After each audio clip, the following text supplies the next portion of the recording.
소리를 좀 높이려 그러니까 목이 조금 부담이 오네요. 소망을 잃은 인간은 절망을 하게 되죠. 절망하게 되면 사람은 어디까지 이어지냐면 죽음까지 이어지게 됩니다. 그래서 철학자 키에르 케고르라는 사람은 절망은 죽음에 이르는 병이다. 그냥 절망하면 죽음으로 쭉 가게 되고 결국은 죽게 된다.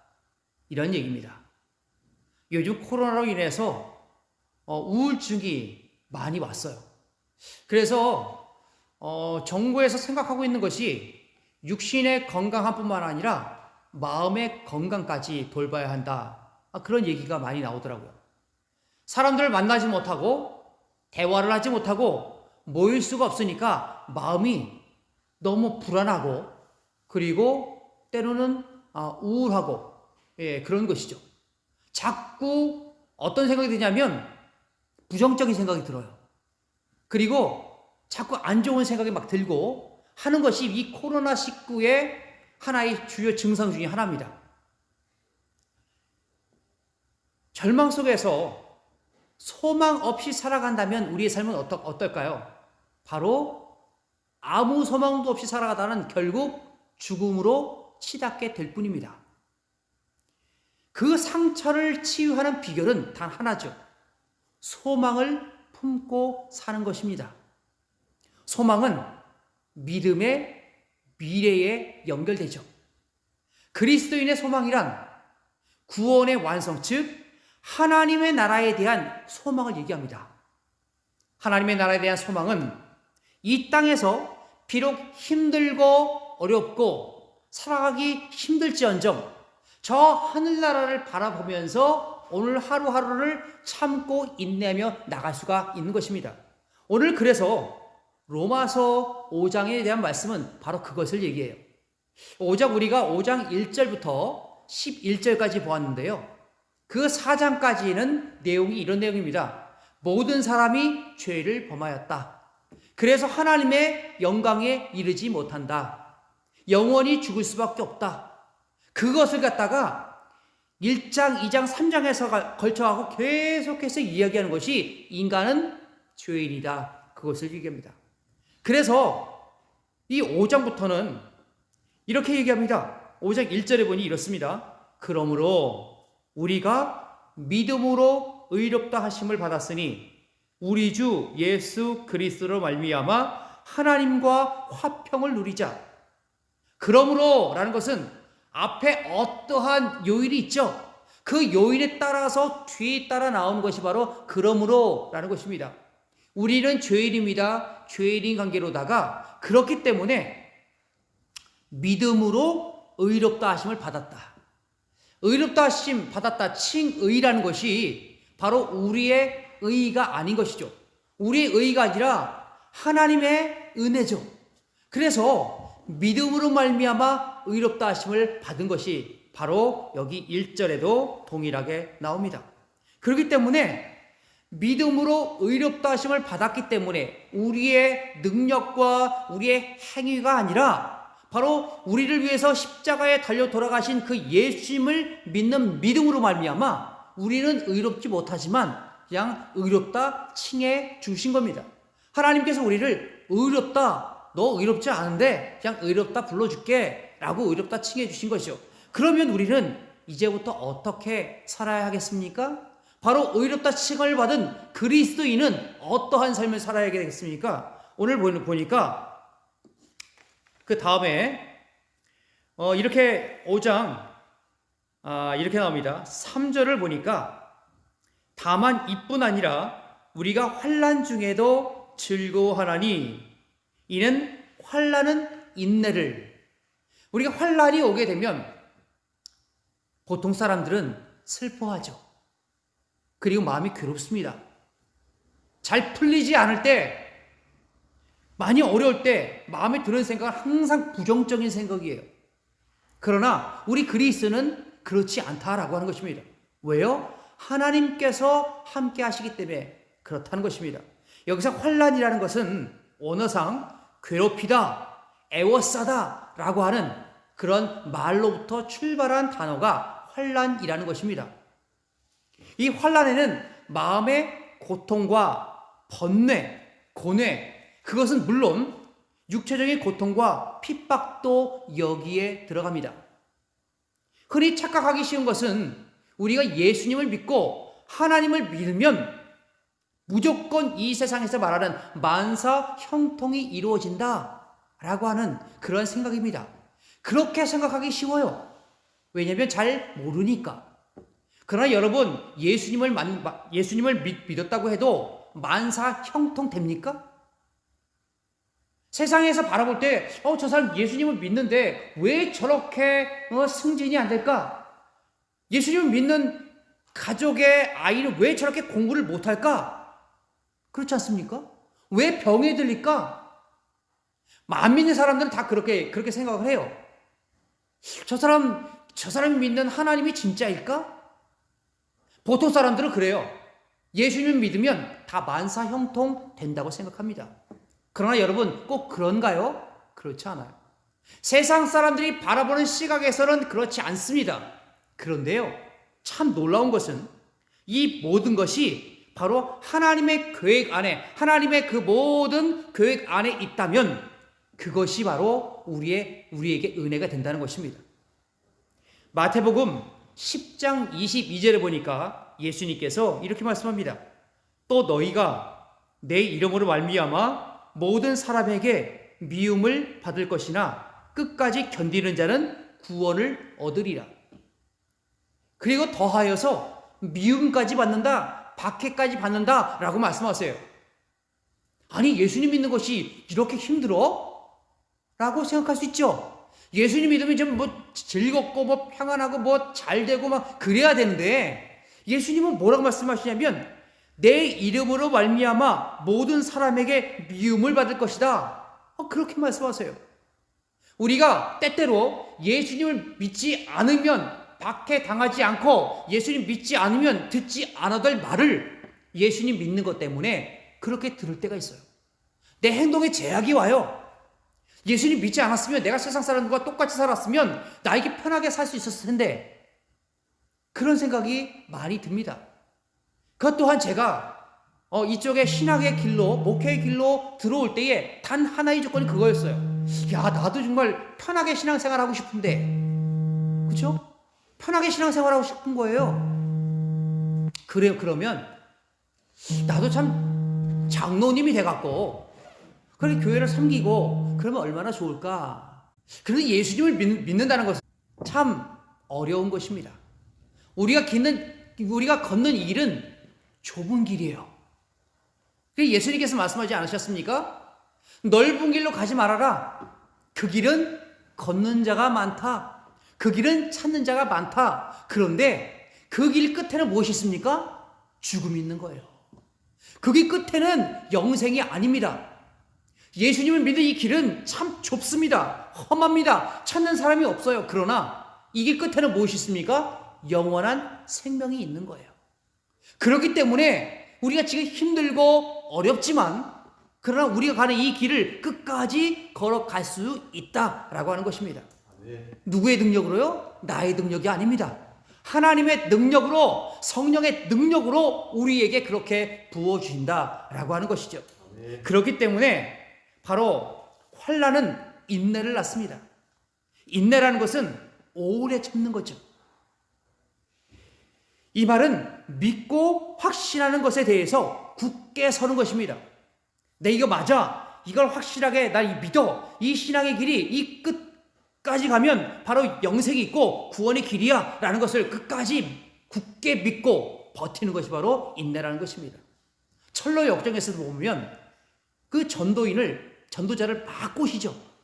막 가족이 꼬시기도 하고 상황이 꼬시기도 하고 때로는 고통이, 그 절망이 막 꼬시지만 그러나 결국 그 사람이 갖고 있는 것을 끝까지 잡고 갈 때에 영생이 있는 것이죠. 이게 바로 인내라는 거예요. 우리 성도에게 환난이 와요. 환난이 올 때 우리가 가져야 할 마음은 무엇입니까? 인내. 오래 참아야 되겠다. 그래서 바로 인내가 뒤에 가면 어떻게 됩니까? 인내는 연단을 이룬다. 인내가 가면 연단이 오는 거예요. 연단. 길게 오래 참고 확실한 것을 굳게 잡으면 연단이 됩니다. 이 연단이라는 것은 시험, 경험, 증거로도 번역될 수 있는 단어인데요. 여기서 외부적인 시련을 통해서 인내력이 증진되고 신앙적으로 성화되는 것을 얘기해요. 성화라는 것은 닮아가는 거잖아요. 그래서 어떤 사람은 이것을 바로 성숙한 인격, 그렇게 부르기도 합니다. 바로 인내라는 것은 바로 연단을 이루는 것이죠. 우리가 연단을 통해서 바로 하나님을, 예수님을 닮아가는 과정 가운데 있죠. 때로는 광야의 길을 걷는다는 것, 광야 길 속에서 힘들고 어려운 순간순간을 갈 때마다 하나님께서 나와 함께 하시는구나. 바로 우리의 모든 것이 다듬어지는 겁니다. 힘들고 연약할지라도. 그러나 주님의 그 하나님의 구름 기둥 안에 들어올 때에 살 수 있는 것이죠. 광야에서 구름 기둥 밖으로 나가면 죽어요. 1시간만 물을 마시지 못하면 탈수증으로 사막에선 죽을 수밖에 없습니다. 그런데 구름 안에 들어오면 살 수 있는 것이죠. 우리도 광야의 길을 걸어가요. 그러나 주님의 그늘 안에 있으면 오랫동안 걸어갈 수가 있는 것입니다. 그러나 나 저쪽으로 가야지 라고 해서 그 구름 기둥 밖으로 나갈 때는 어떻게 됩니까? 죽는 거예요. 우리의 삶이란 것은, 우리 그리스도인의 삶이란 것은 예수 그리스도 하나님의 그 구름 기둥 안에, 비록 광야의 길을 걸어간다 할지라도, 이 연단의 과정을 걸어간다 할지라도 누구의 구름 기둥? 하나님의 구름 기둥 안에 있으면 살 수 있다는 거죠. 넉넉히 인내할 수 있고요. 연단되어져 정금과 같은 믿음으로 하나님 앞에 나갈 수 있다고 하는 것입니다. 그것이 바로 인내는 연단을 이라는 것이죠. 그럼 연단은 무엇을 이룹니까? 4절 후반부에 보니까 이렇습니다. 연단은 소망을 이루는 줄 알미로다. 하나님의 연단하심이 결국 어디까지 이어집니까? 소망을 품는 데까지 이어지는 거예요. 우리는 지금 연단의 과정을 겪고 있어요. 이 코로나19라는 그 외부적인 연단을 통하여서 비록 나는 예배당에 가고 싶지만 그러나 예배당에 갈 수 없는 그런 연단의 과정을 겪고 있다는 것입니다. 베드로전서 4장 12절과 13절에서 베드로 사도는 이렇게 권면합니다.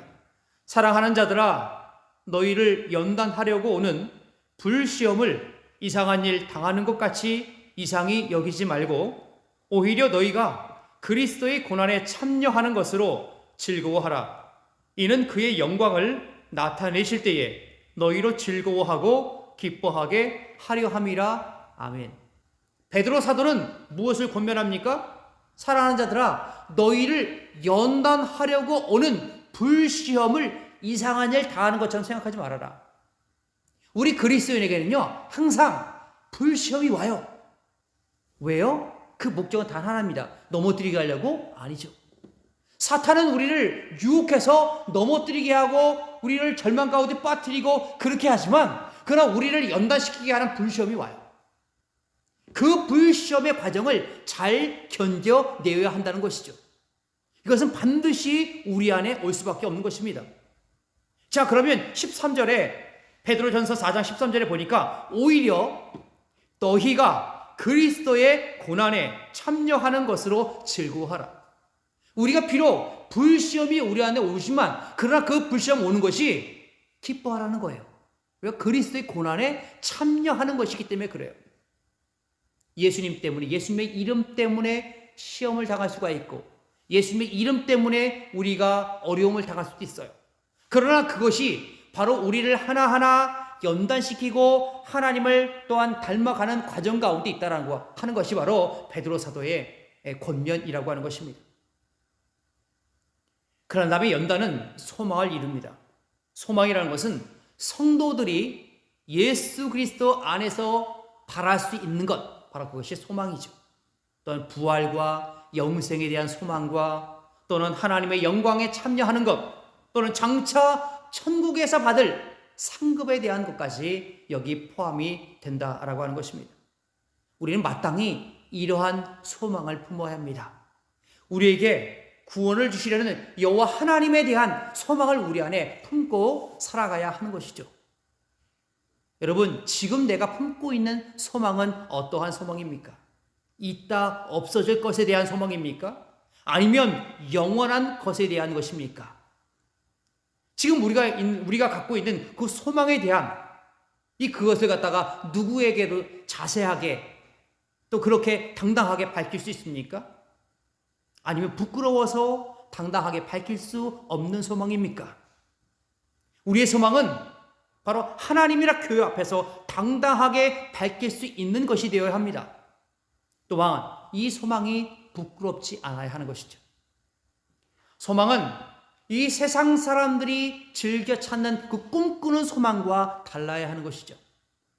왜냐하면 우리는 그리스도인이기 때문에 그렇습니다.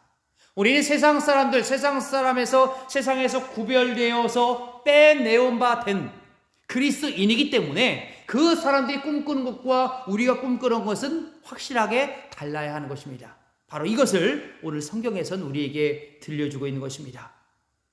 바로 우리는 이 땅에서 삶이 전부가 아닌 것을 우리 마음에 품어야 합니다. 이 땅의 삶이 전부가 아니라 바로 우리의 소망은 영원한 천국을 바라보면서 하나님의 나라가 그 모든 각 사람 마음 가운데 임하도록 위해서 소망을 품어야 하는 것이죠. 폴란드에 52행침이라는 곳이 있습니다. 폴란드 52행침에 가면 수용소가 있는데요. 그 수용소를 독일어로는 아우슈비츠 그렇게 부릅니다.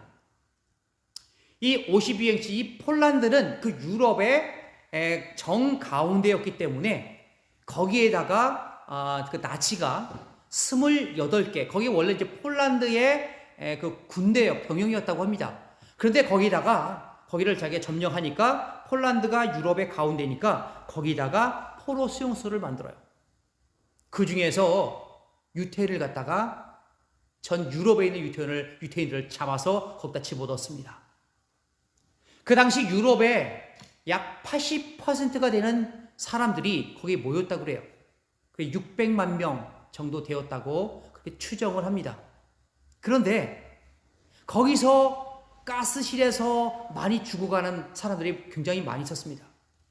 사진이나 여러 가지 그 각 방마다 그 안경 벗어놓은 것이 조그만 방울 한 가득이에요. 그렇게 많은 사람들이 거기서 죽어갔습니다. 가스실로 들어가고 죽어서 뒤쪽으로 화로로 들어갈 때 그런 모습을 바라봤을 때에 유태인들은 어떤 마음을 품었겠습니까? 하나님이 어디 계십니까? 여호와 야훼 하나님 어디에 계십니까? 그 하나님 우리와 함께 계신 건 맞습니까? 그렇게 많은 고민을 하고 그렇게 울부짖기도 하고 그런 물음도 많이 가졌을 겁니다. 어떻게 보면 그들에게 환란이 찾아온 것이죠. 그런데요, 그 2차 세계대전이 바로 거기서 독일 나치가 패망하고 거기에 이제 포로 수용소에서 사람들이 다 나간 다음에 그 어떤 한 군인이 수용소 한쪽에 후미진 그 벽에 쓰여진 글씨를 발견했다고 합니다. 저도 사진을 보니까 다음에 또 나눌 기회가 있을 겁니다. 1942, 근데 그 밑에다가 God is here. 하나님이 여기에 계십니다. 그게 벽에 써 있는 거예요. 사람들이 가스실에 들어가면서 힘들고 들어가면 못 나오고 죽어가고 그 다음에 자기 차례인데 얼마나 두렵고 떨리지 않겠습니까? 얼마나 그 상황 가운데 하나님을 찾고 얼마나 찾았겠습니까?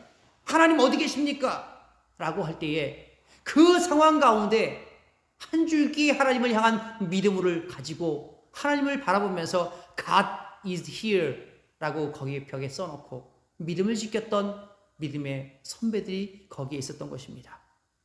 우리의 삶이 힘들고 어렵다 해도 아우슈비츠에 비할 수 있겠습니까? 그러나 하나님께서 우리에게 주시는 각자에게 주시는 그런 분량 따라 다가오는 환란이 달라요. 그 다가오는 각 환란마다 하나님께서 우리에게 힘을 주시고 능력을 더해 주실 것입니다. 하나님은 우리를 그대로 버려두지 않으세요. 하나님은 우리를 그대로 버려두지 아니하시고 우리를 아들처럼, 우리를 딸처럼 마치 어미닭이 새끼를 날개 아래 품듯이 그렇게 우리를 품어서 인도하실 겁니다. 비록 모이지 못하더라도, 비록 우리가 가는 길이 좁고 험하며 찾는 사람이 없을지라도, 그러나 우리 안에 주시는 믿음을 끝까지 소유하며 하늘을 향한 소망을 품고 살아가는 귀한 삶이 우리 안에 있기를 간절히 바랍니다. 다 함께 기도하겠습니다. 은혜로우신 아버지 하나님, 감사합니다. 하나님의 은혜로 연약한 아무런 자격 없는 저희들을 구원하여 주시고 환난을 주시되 환난 가운데 피할 길을 열어주시고 환난은 인내는 연단은 소망을 이룰 수 있도록 도와주심을 감사합니다. 예수님을 닮아가는 이 광야의 시기에, 이 코로나19의 시기에 잘 감당할 수 있도록 인도하여 주옵소서. 주님, 각 가정을 위해서 기도하오니 하나님, 힘든 시기 가운데 하나님 건강하며 강건하게 허락하여 주시고 하나님 믿음 떨어지지 않도록 날마다 말씀을 더하여 주시고 주시는 그 말씀 따라 행하는 귀한 삶을 우리 안에 허락하여 주옵소서. 이제는 우리 주 예수 그리스도의 크신 은혜와 아버지 하나님의 무한하신 사랑과 성령 하나님의 가망없는 교통 역사하심이 오늘도 하나님을 향한 믿음을 가지고 끝까지 소망 가운데 살아가기로 다짐하는 주의 사랑하는 성도들 머리 가운데와 그들의 가정과 직장과 사업장 가운데 우리 교회 다음 세대 가운데 이제와 영원토록 함께 하시기를 간절히 축원하옵나이다. 아멘.